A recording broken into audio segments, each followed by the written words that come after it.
Donald Trump talks law and order in racially polarized Milwaukee as new questions surface about the legal implications of Hillary Clinton, a foreign billionaire, and the Clinton Foundation.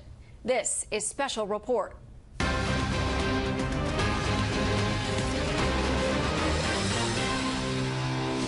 Good evening. Welcome to Washington. I'm Shannon Bream in for Brett Baer. We are 12 weeks from the presidential election. Enough time, say Donald Trump supporters, for him to recover from a rough few weeks of tough messaging and bad polling. Tonight, a course correction of sorts for the campaign and the candidate. We have Fox team coverage of the 2016 race. James Rosen at the State Department with new allegations involving the Clintons' relationship with the Lebanese billionaire. Jennifer Griffin with the Clinton campaign in Philadelphia, where the nominee is dealing with new calls for a perjury investigation.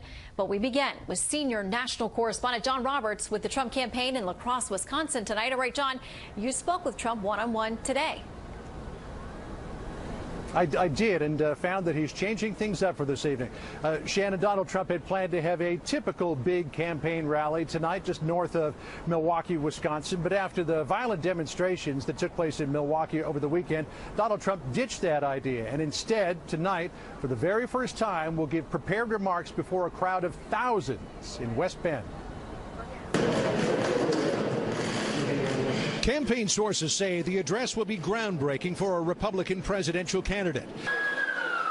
Troubled by what he saw in Milwaukee, Donald Trump will propose to rebuild inner cities through a combination of economic opportunity and strong policing. We have to obey the laws or we don't have a country. You have a case where good people are out there trying to get people to sort of calm down, and they're not calming down. The speech, co-written by Rudy Giuliani, will address what Trump says are the root causes of violent confrontations that have seized Milwaukee and other American cities. And while he cautions that all the evidence is not yet in, Trump is inclined to side with the officer in the Milwaukee incident. Did the policeman do the right thing? Well, I guess, you know, if you believe a gun was pointed at his head, maybe ready to be fired, what is a person supposed to do? You're supposed to talk him out of it? So I would think so. We'll find out, because they have a tape, as I understand. Now, that's what the narrative is. Maybe it's not true. If it is true, people shouldn't be rioting. The law and order speech comes a day after Trump laid out a broad strategy to defeat ISIS and battle radical Islamic terrorism, including a proposal for extreme vetting of anyone who wants to enter the U.S. from countries with links to terrorism. While Trump has offered little detail on how the plan would work, he told Fox News social media profiles, currently off limits to immigration agents, would play a prominent role. We're going to be looking at Facebook. As an example, they don't look at what they should be looking at. Will people go through the cracks? Perhaps. But it can be very, very tough. It's got to be very, very tough to come into this country. Wisconsin is one of several battlegrounds where Trump is struggling mightily against Hillary Clinton. Many Republicans insist Trump needs to take drastic action to turn his campaign around. Do you think you need to turn your campaign around, or do you think you're doing fine?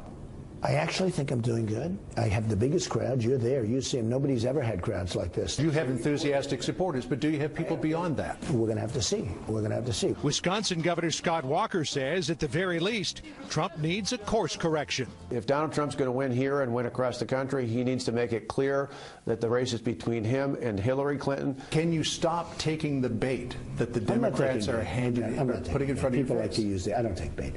If I respond to something, that's not taking bait. I am hitting Hillary Clinton and Obama very hard. I don't think anyone's ever hit them harder. Now, will that matter? I don't know. Tomorrow, Donald Trump will receive his first classified intelligence briefing. It'll take place at the FBI field office in New York City. Mr. Trump will be accompanied by New Jersey Governor Chris Christie and Lieutenant General Michael Flynn. Christie will be there because he is the head of Donald Trump's transition team. General Flynn is being brought along to interpret the reports because sources tell me the Trump campaign is not confident of the quality of the intelligence that they'll receive. Shannon? John Roberts on the trail with the Trump campaign. Thanks, John. Hillary Clinton met with supporters and volunteers this afternoon in Philadelphia. She holds a 9-point cushion in Pennsylvania in the latest Real Clear Politics average. But there continue to be questions about her email scandal and a new push for criminal charges from Republicans in Congress. Fox News correspondent Jennifer Griffin has that story tonight from Philadelphia. With polls showing Hillary Clinton's lead over Donald Trump widening in key swing states, the campaign is still taking no chances, starting an effort to register 3 million new voters, an appeal Clinton made in a mostly African-American neighborhood in West Philadelphia today, while defending her husband's presidency. When I hear people criticize Bill, I think, what don't they like, the peace or the prosperity? I'm not taking anybody anywhere for granted. We're going to work hard these next 85 days, and I can't do it without your help. A new Monmouth poll shows Clinton ahead by 9 points in Florida, and a Washington Post poll today shows her ahead by 14 points in Virginia. Clinton's main super PAC is suspending advertising in Virginia, Colorado, and Pennsylvania in September, but the candidate continues to be dogged by new questions about whether she lied about her email server. Today, the FBI provided Congress's Republican-led House Oversight Committee with all of the notes from Clinton's interview with the FBI on July 2nd. As well as the statements of other witnesses, a rare move by the agency. Those notes, Fox has learned, are classified secret. Republicans on the committee released this video last night and have asked the FBI to investigate whether Clinton perjured herself. I provided the department, which has been providing you, with all of my work-related emails, all that I had. It's also likely that there are other work-related emails that they did not produce to state and that we did not find elsewhere and that are now gone because they deleted all emails they did not produce to state.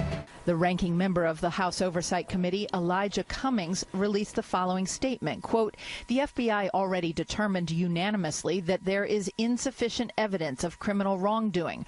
Republicans are now investigating the investigator in a desperate attempt to resuscitate this issue, keep it in the headlines, and distract from Donald Trump's sagging poll numbers." A senior Clinton aide told reporters today that they would prefer that all of the FBI logs be released rather than released piecemeal by a partisan congressional committee, adding that only 3 of the 30,000 emails in question are dealing with classified information, but they say 2 of those, in fact, deal with condolence calls to world leaders, which they say were marked improperly. Shannon? All right, we will talk about it with the panel. Jennifer Griffin, thank you. Now to another possible Hillary Clinton scandal. It involves the former Secretary of State's charitable foundation and more allegations of impropriety involving big donors who wanted favors when Clinton was President Obama's top diplomat. Chief Washington correspondent James Rosen reports tonight from the State Department. Thank you all, and God bless you. 20 days after Hillary Clinton left the State Department, her husband arrived in Lagos, Nigeria, to tour for the second time the Echo Atlantic project. Its developer, Lebanese-born billionaire Gilbert Shakoury, escorted the former president. Echo Atlantic is a staggeringly ambitious venture, the dredging of millions of tons of sand to create a new landmass on which Shakoury and his brother Ronald, partners in the Shakoury Group, plan to build a new financial capital. A unique opportunity for investors to capitalize. And 27 days after Clinton's tour, when he met with U.S. Consul General Jeffrey Hawkins, a State Department official back in Washington named William P. Franklin, according to documents obtained by Fox News, emailed Hawkins and 4 other officials instructing them to let Ronald Shakoury know in writing that the department was interested in buying property at Echo for a new consulate. Ordinary business, perhaps, except for the fact that Gilbert Shakoury has donated between $1 to $5 million to the Clinton Foundation and has repeatedly used his wealth to gain access to the Clinton White House back in the 90s, and as the New York Times revealed last week, the Clinton State Department, where in 2009 top Clinton aide Huma Abedin scrambled to put Shakoury in touch with Mideast policy aides at the request of the office of Bill Clinton. The impression left is that there's favoritism involved, and it's just very unusual in State Department real estate and housing transactions overseas to have this kind of focus on someone with such clear financial connections to even the departed Secretary of State. These latest State Department documents about the Shakourys were obtained by Citizens United, the conservative advocacy group that has waged a lengthy court battle with the Obama administration over the Freedom of Information Act. The State Department said Echo Atlantic was first scouted as a location more than 4 years ago by an independent independent real estate firm and that the sale never went through.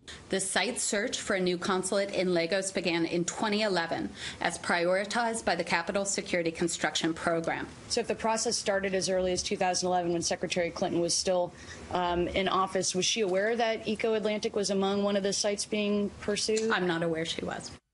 The Hillary Clinton campaign did not respond to our requests for comment. A spokesman for Gilbert Shakoury told Fox News that because Eco Atlantic boasts state-of-the-art urban design and other features, it should come as no surprise that the U.S. and other countries would consider placing their diplomatic facilities there. And then one late-breaking development. The Boston Globe tonight, in an editorial, is calling on the Clinton Foundation to cease accepting funding immediately and to shut down altogether if Hillary Clinton wins the White House, because the paper says the foundation, quote, will always look too much like a conflict of interest for comfort.